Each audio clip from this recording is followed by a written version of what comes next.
હવે જોઈએ સ્વાધ્યાય 4.14. આકૃતિમાં 4 કિલોગ્રામ દળના એક કણનો સ્થાન સમય આલેખ દર્શાવેલ છે. એ t 0 સમયે, t 4 સેકન્ડ સમયે અને 0 થી 4 સેકન્ડની વચ્ચેના સમયે કણ પર લાગતું બળ શોધો. બી t=0 અને t=4 સેકન્ડ સમયે આઘાત શોધો. ગતિ એક પારિમાણિક ગણો. હવે અહીંયા આપણો આલેખ જે છે એ આકૃતિ એટલી સુસ્પષ્ટ નથી, પણ આ પ્રમાણેનો છે આ આલેખ.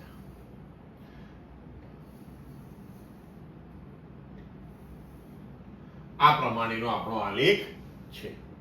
તો હવે અહીંયા જુઓ, આપણે આલેખ પરથી આપણે જોઈ શકીએ છીએ કે 0 કરતા નાનો સમય એટલે કે 0 ની પહેલાના સમયે કણ પોતાનું સ્થાન બદલતો નથી.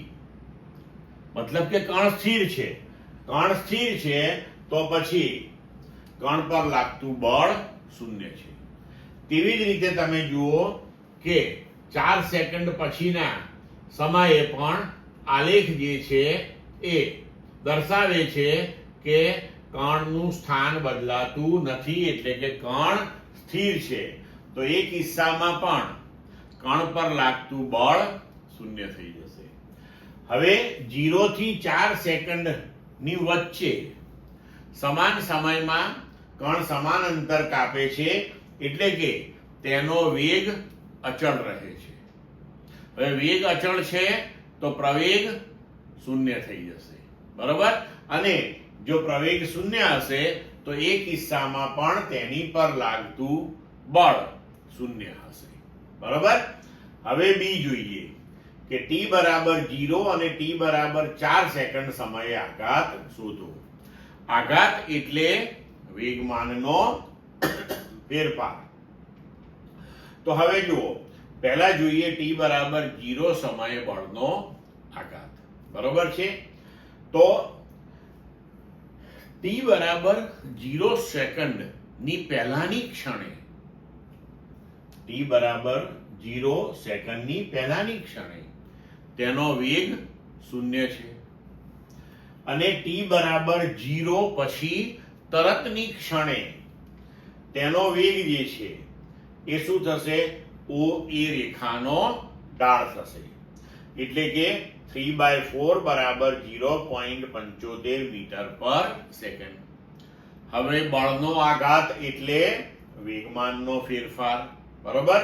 તો અંતિમ વેગમાન માઈનસ પ્રારંભિક વેગમાન, તો mv minus mv0 m4 v.75 m4 v00. તો આ થઈ ગયું 3 ન્યૂટન ઇન્ટુ સેકન્ડ. હવે જોઈએ t=4 સેકન્ડ સમયે બળનો આઘાત. તો જુઓ, 4 સેકન્ડની પહેલાની ક્ષણે કણનો વેગ કેટલો છે? તો કે OA રેખાના ઢાળ જેટલો, બરોબર છે. તો તેનો પ્રારંભિક વેગ જે છે એ 0.75 મીટર પર સેકન્ડ થયો. હવે 4 સેકન્ડ પછી તરતની ક્ષણે પદાર્થ સ્થિર છે, એટલે કે તેનો વેગ શૂન્ય થયો. હવે ફરીથી આપણે જોઈએ કે બળનો આઘાત એટલે વેગમાનનો ફેરફાર, એટલે અંતિમ વેગમાન માઈનસ પ્રારંભિક વેગમાન. તો હવે આપણે લખી શકીએ mv માઈનસ mv0 બરાબર m into v minus v0. એમ આપણને આપેલું છે, v આપણો શૂન્ય છે અને v0 0.75 છે. તો m4 શૂન્ય અને 0.75 એટલે આપણો જવાબ થશે -3 ન્યૂટન ઇન્ટુ સેકન્ડ. ક્લિયર મિત્રો?